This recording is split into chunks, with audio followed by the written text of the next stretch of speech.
Hi welcome back to our channel. मैं हूं अमित दीक्षित और आप देख रहे हो अमित गणित वाला। इस वीडियो में मैं क्लास 10th के मैथमेटिक्स का यूज शुरू करने जा रहा हूं, क्योंकि लास्ट वीडियो में हमने इसके 2 क्वेश्चन कर लिए थे क्लास 10th के मैथमेटिक्स के। उसी में हम आगे करने जा रहे हैं। किस तरीके से सवाल इसमें होते हैं, किस तरीके से हम इसमें एक एक सवाल को आपको समझा करके चलेंगे। इसमें फर्स्ट क्वेश्चन हमने कर लिया था कि HCF हम किस तरीके से निकाल सकते हैं।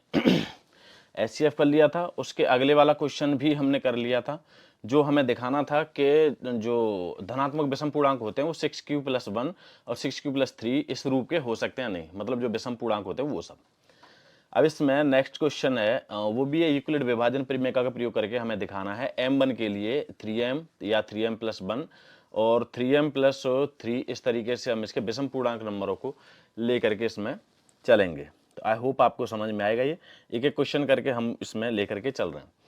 तो इसमें फोर्थ क्वेश्चन है क्लास 10th के मैथमेटिक्स का, यूक्लिड विभाजन परिमेय का प्रयोग करके दिखाइए कि किसी धनात्मक पूर्णांक का वर्ग किसी पूर्णांक m के लिए 3m या 3m + 1 के रूप का होता है। मान लीजिए कि x कोई धनात्मक पूर्णांक है जहां पर 3q 3q + 1 या 3q + 2 के रूप में लिखा जा सकता है। इनमें से प्रत्येक का वर्ग कीजिए और दिखाइए कि इन वर्गों का 3m 3m + 1 के रूप में लिखा जा सकता है या नहीं लिखा जा सकता। चलिए अब चूंकि हमें वर्ग करना है तो 3q² ले लेंगे हम, और इसको हल करेंगे तो आएगा 3 का स्क्वायर 9 हो जाएगा और q आपका नॉर्मल स्क्वायर रहेगा।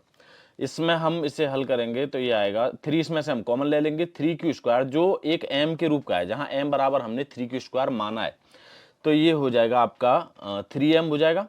तो ये पहला वाला वेरीफाई हो गया। इसी तरीके से हम 3q + 1 का होल स्क्वायर लेंगे।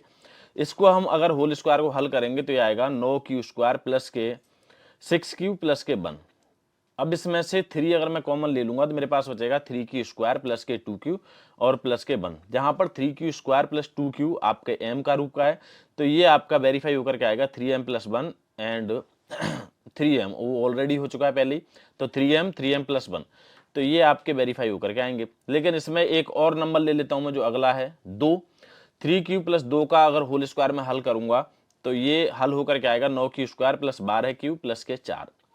तो 3q² प्लस मतलब 3 अगर मैं कॉमन ले लेता हूं तो मेरे पास बचेगा 3q² + 4q और प्लस के 1, और इसमें मतलब प्लस 1 आप अलग रखो, उसको आप यहां मत रखो, जो लास्ट वाला है अगर हम हल करेंगे तो। और इसमें से 3q² + 4q + 1 आपका m के रूप का होगा, तो यहां पर आपका 3m + 1 ही रहेगा, क्योंकि आगे वाला नंबर आप उस तरीके से इसमें निकाल ही नहीं सकते, सम संख्या आ रही है। तो इस तरीके से केवल इसमें 3m और 3m + 1 के रूप का यहाँ पर आपका सिद्ध होगा। इसमें नेक्स्ट क्वेश्चन है, यूक्लिड विभाजन परिमेय का प्रयोग करके दिखाना है कि जैसे अभी हमने स्क्वायर वाला किया है, तो अब स्क्वायर वाला नहीं है, अब घन वाला है। तो अब इसमें घन वाला आपको लेकर के चलना है, मतलब हर नंबर का आपको क्यूब करना है, बस वही चीज है। अब मान लो इसमें दिखा रहा है कि 9m 9m + 1 और 9m + 8 के रूप का होना चाहिए, तो इसके लिए आप क्या करोगे, वही 3q, तो 3q का q आप हल करते जाइए वैसे ही, 3q + 1 3q + 2। अब चूंकि नंबर हमें पता है कि रिमाइंडर 8 से ज्यादा नहीं होगा। देखो आपका नेक्स्ट वाला नंबर है इसमें 9m + 8, यानी 8 से ज्यादा आपका रिमाइंडर नहीं होगा, तो 2 का q 8 होता है, तो 3mq और मतलब उसके बाद में 3m + 1 का q। इसी तरीके से बस यहीं तक निकल करके आएगा 3m + 2 का q, क्योंकि फिर उसके बाद अगर मैं q हल करूंगा 3 का तो वो 8 से ज्यादा हो जाएगा, जो q में नहीं होना चाहिए, क्योंकि हमें पता है कि हमारा रिमाइंडर 8 है, तो 8 और 0 के बीच में हो सकता है या 0 से बड़ा हो सकता है, 8 से बड़ा नहीं हो सकता। तो इसीलिए यहाँ पर ये 3 नंबर ही लिए जाएंगे आपके 3m 9m + 1 और 9m + 8। अब मैं हल करूंगा इसे 3q से, तो इसे हल होकर के आएगा 27q। इसमें से अगर मैं कॉमन लूंगा 9 कॉमन ले लूंगा तो मेरे पास बचेगा 3q, जहां पर ये 3q बराबर m है, तो आपका वेरीफाई होगा 9m। उसी तरीके से आप मतलब सेम स्क्वायर वाला ही सिस्टम है इसमें, 3m + 1 का अगर मैं q हल करूंगा तो ये आपका हल होकर के आएगा 27m³ + 27m² + 9m + 1। इसमें से अगर मैं 9 कॉमन ले लूंगा तो मेरे पास बचेगा 3m³ + 3m² + m + 1। अब चूंकि 3m³ + 3m² + 3m ये m बराबर है, तो ऐसे मेरे पास हल होकर के आएगा 9m + 1। इसी तरीके से 9m प्लस 8, इस तरीके से हल होकर के आएगा, जहाँ पर q बराबर मतलब m बराबर आप मान सकते हो 9q या फिर 9q 3m³ plus 3m² plus m, ये आपका q के बराबर का है। ऐसे ही 3m³ plus 6m² plus 4m, ये भी आपके q के बराबर का है। तो ये वेरीफाई होकर के आएगा आपका 9q प्लस 8। तो इस तरीके से आपकी ये फर्स्ट एक्सरसाइज यहाँ पर ख़त्म हो गई। इसके एक्सरसाइज है 1.2, वो तो सिंपली एक्सरसाइज है, ज़्यादा कुछ है नहीं, 8th क्लास में ही था वो सब आपके, लेकिन फिर भी मैं बता देता हूँ। इसमें फर्स्ट क्वेश्चन है आपका, निम्न संख्याओं को अभाज्य गुणनखंडों के गुणनफल के रूप में व्यक्त कीजिए। तो इसको करना क्या है आपको, जैसे 140 है पहला ऑप्शन आपका, तो 140 के आप फैक्टर काटिए, और फैक्टर काटेंगे तो 2 2 5 7 इस तरीके से फैक्टर कट के आएंगे। इसके मतलब 2 2 के गुणा होगा 2 बार, क्योंकि 2 से 140 कटेगा 70, फिर 35, फिर 5 से 7 बार, और फिर 7 से 5 बार। तो इनको आपको मल्टीपल के रूप में लिखना है, यानी गुणनफल के रूप में लिखना है। तो आप कैसे लिखोगे, मैं 2 गुणा 2 को मैं 2 की पावर 2 लिख सकता हूँ, मतलब मुझे शॉर्ट करना है तो 2 की पावर 2 गुणा 7 गुणा 5, इस तरीके से इसका आपको गुणनफल अभाज्य गुणनखंडों के रूप में हम लिख सकते हैं, अभाज्य गुणनखंडों को गुणनफल के रूप में। इसी में आपका सेकंड क्वेश्चन है 156, और इसको मैं अगर काटूंगा, गुणनखंड करूंगा इसके, तो वो आएंगे 2 गुणा 2 गुणा 3 गुणा 13। अब इसको मैं लिख सकता हूँ 2 की पावर 2 गुणा 3 गुणा 13, सेम उसी तरीके का पैटर्न है। तो आपको कुछ नहीं करना, जितने बार मल्टीपल हो रहा है उसी का आपको पावर में लिख देना है, और बस हो जाएगा नॉर्मल। तो ये है आपका निम्न संख्याओं को अभाज्य गुणनखंडों के गुणनफल के रूप में व्यक्त करना। सेकंड क्वेश्चन है, पूर्णांकों के निम्न युग्मों के एचसीएफ और एलसीएम ज्ञात कीजिए तथा इसकी जांच कीजिए कि वो संख्याओं का गुणनफल एचसीएफ गुणा एलसीएम है या नहीं। मतलब इसमें पूछ के आ रहा है कि दो संख्या आपको दे रखी हैं, उसमें आपको पहले एचसीएफ निकालना है, फिर एलसीएम निकालना है, और उन दोनों का गुणा करके एक साइड रखो, और फिर दो नंबर, और वही जो दो नंबर जिनका आपको एचसीएफ और एलसीएम लिया है उनका आपको आपस में मल्टीप्लाई करना है, और फिर उसको अलग रखना है, और फिर दोनों आंसरों को मैच करना है। अगर आंसर दोनों का बराबर आता है तब तो आपका ठीक है, नहीं आता है तो आपका सवाल कहीं ना कहीं गलत है। अब इसमें मैं एक क्वेश्चन ले लेता हूं, 26 और 91। अगर मैं 26 और 91 का एलसीएम लूं तो 182 आएगा, और एचसीएफ लूं तो वो 13 आएगा। तो अब नॉर्मल जो है जिसमें हमें प्रूफ करना है वो क्या है कि दो संख्याओं का गुणा। अब दो संख्याओं का गुणा करते हैं, वो आ रहा है 2366, और 182 गुणा 13 करते हैं तो वो भी आपका 2366 आ रहा है। तो मतलब हमारा आंसर इस जगह पर सही है। तो हमें करना क्या है, दो संख्या में दे रखी है, उनका पहले एचसीएफ निकालना है, फिर एलसीएम निकालना है, और एचसीएफ एलसीएम का गुणा करके एक तरफ रखना है, और नॉर्मल जो दो संख्याओं का हमने एचसीएफ एलसीएम निकाला है उनका हमें मल्टीप्लाई करके और रखना है एक तरफ, और आंसर मैच करना है। बराबर आता है तो हमारा सवाल इस जगह पर सही है।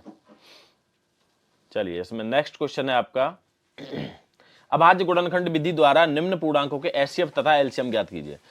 ये तो आपने क्लास 7th में, क्लास 8th में, क्लास 9th में भी एचसीएफ एलसीएम करे होंगे, तो ये तो शायद कोई बताने की चीज नहीं है, लेकिन फिर भी मैं एक दो सवाल इसमें बता देता हूँ। देखो पहला सवाल है इसमें 12 15 21, इसका आपको एलसीएम निकालना है और एचसीएफ भी निकालना है। तो एचसीएफ का मतलब क्या होता है, हाईएस्ट कॉमन फैक्टर, यानी जो बड़ी संख्या जो तीनों में डिवाइड चला जाए। वैसे ही एलसीएम होता है, यानी एलसीएम में होता है लोएस्ट कॉमन मल्टीपल, यानी जो सबसे छोटी संख्या जो इन तीनों का डिवाइड चला जाए उसमें। इस तरीके से हम निकालते हैं। तो अब इसका मैं एलसीएम निकालूंगा, तो इसका एलसीएम आएगा 12 15 21 का 420, और एचसीएफ निकालूंगा तो वो आएगा 3। हो गया, यही सब करना है आपको। नॉर्मल एलसीएम निकालना है, नॉर्मली आपको एचसीएफ निकालना है, और कोई सिस्टम करने के लिए है नहीं। क्वेश्चन नंबर 4 है, एचसीएफ आपको दे रखा है 306 और 657 का एचसीएफ दे रखा है 9, और एलसीएम आपको फाइंड करना है। तो इसका दो फंडा है, मैं दोनों बता देता हूं आपको। या तो आप नॉर्मली 306 और 657 के फैक्टर काटो, और जो कॉमन आ रहा है उसे आप लीजिए और उनका गुणा करके आप निकाल सकते हो एलसीएम, जैसे आप नॉर्मल निकालते हो वो सब। या फिर आप एक फॉर्मूला है, आपको पता होगा, जो एचसीएफ एलसीएम का, जो अभी मैं वेरीफाई करने के लिए आपको बता रहा था, वो कि एचसीएफ एलसीएम का मल्टीप्लाई बराबर के दो संख्याओं का गुणा। तो इस तरीके से आप कर सकते हो। अब चूंकि हमें पता है एचसीएफ 9 है, तो 9 गुणा एलसीएम बराबर दो संख्या कौन सी है, 306 और 657, इन दोनों का गुणा करना है। तो इन दोनों का गुणा करेंगे तो संख्या आएगी इकाई, दहाई, सैकड़ा, हजार, 10,000, लाख, यानी 2,01,042। अब एचसीएफ आपका 9 है, अगर मैं एलसीएम निकालूंगा तो 2,01,042 में 9 से भाग दूंगा, और 9 से भाग दूंगा तो मेरी संख्या आएगी 22,338। ये आपका इस तरह हल होकर के आ जाएगा। चलिए नेक्स्ट क्वेश्चन है, जांच कीजिए क्या किसी प्राकृतिक संख्या n के लिए संख्या 6n अंक 0 पर समाप्त हो सकती है। देखिए यदि संख्या 6n 0 पर समाप्त होती है तो यह 5 से विभाजित होगी अर्थात 6n के अभाज्य गुणनखंड अभाज्य 5 रखेंगे, परंतु यह संभव नहीं है क्योंकि 6n बराबर 2 गुणा 3 की पावर n लिख सकता हूं मैं इसे, गुणनखंड काट के लिख सकता हूं, तो बराबर इसे लिख सकता हूं 2 की पावर n गुणा 3 की पावर n, इसीलिए 6n का अभाज्य गुणनखंड 2 रखता है। इसीलिए अंकगणित की आधारभूत प्रमेयों से यह पता चलता है कि 6 की पावर n गुणनखंड और कोई दूसरा अभाज्य गुणनखंड नहीं है। चलिए नेक्स्ट क्वेश्चन है, व्याख्या कीजिए कि 7 गुणा 11 गुणा 13 प्लस 13 और 7 गुणा 6 गुणा 5 गुणा 4 गुणा 3 गुणा 2 गुणा 1 प्लस 5 भाज्य संख्या क्यों है। मतलब यहां पर हमें इतना पता है कि ये भाज्य संख्या है, सिर्फ इतना पता करना है कि भाज्य संख्या क्यों है, ये चीज हमें बतानी है। तो हम इतना जानते हैं कि भाज्य संख्या वे संख्याएं होती हैं जिनमें अभाज्य संख्या के अलावा अगर किसी संख्या से भाग जाता है तो अभाज्य संख्या, मेरा मतलब यह है कि अभाज्य संख्याओं को छोड़ करके जितनी संख्या बचती हैं सब की सब आपकी भाज्य संख्या कहलाती हैं। भाज्य संख्या वे संख्याएं होती हैं जिनमें एक या खुद से भाग देने के अलावा किसी संख्या से भाग चला जाए तो वो आपकी भाज्य संख्या कहलाती हैं। अब इतना तो पहले ही कह रहा है कि ये भाज्य संख्या है, लेकिन क्यों है ये बतानी है। तो क्यों है ये भाज्य संख्या, क्योंकि इनका भाग किसी और संख्या से भी जा रहा है, एक अभाज्य संख्या को छोड़ करके एक संख्या है, तो ये आपकी भाज्य संख्या कहलाएगी। चलिए नेक्स्ट क्वेश्चन है आपका, किसी खेल के मैदान के चारों ओर एक वृत्ताकार पथ है और इस मैदान का एक चक्कर लगाने में सोनिया को 18 मिनट लगते हैं, जबकि इसी मैदान का एक चक्कर लगाने में रवि को 12 मिनट लगते हैं। तो मान लीजिए कि वे दोनों एक ही स्थान पर और एक ही समय पर चलना प्रारंभ करते हैं, तो एक ही दिशा में चलते हैं, तो कितने समय बाद वे पुनः प्रारंभिक स्थान पर मिलेंगे। देखो मैं दोनों तरीके से बता देता हूं। एक तरीका है आप नॉर्मल विजुअल समझ लो, मान लीजिए वृत्ताकार पथ है और यहां पर उसने चलना प्रारंभ किया और इसमें सोनिया को जो मिनट लग रहे हैं वो 18 मिनट लग रहे हैं एक चक्कर पूरा करने में। तो पहला चक्कर पूरा किया 18 मिनट हो गए, रवि को 12 मिनट लग रहे हैं, यानी रवि जब एक चक्कर चलना शुरू किया तो वो पहले चक्कर पे निकल गया जब तक वो 18 मिनट में वहां पहुंची। दोबारा में जब रवि पहुंचा, रवि फिर दूसरा चक्कर पार कर गया, जब वो चली रही है एक 18 का चक्कर पूरा करने के बाद 18 मिनट में दूसरे चक्कर पर वो चल रही है और वो अपने तीसरे चक्कर पर चलने लग गया। 12 थी 36 और 18 दूनी 36, यानी 36 मिनट बाद वो पुनः करके मिलेंगे एक ही स्थान पर, अगर वो एक ही दिशा में और एक ही स्थान से एक ही समय पर चलना प्रारंभ करते हैं तो वो 36 मिनट बाद वहां पर मिलेंगे। या नॉर्मल आपका ये है कि आप 12 और 18 का एलसीएम ले लो और जो एलसीएम आएगा वही आपका पुनः प्रारंभिक स्थान पर वो मिलेंगे। तो ये आपका सिंपल वे, अगर आप इससे समझ में आ जाए तो अच्छी बात है।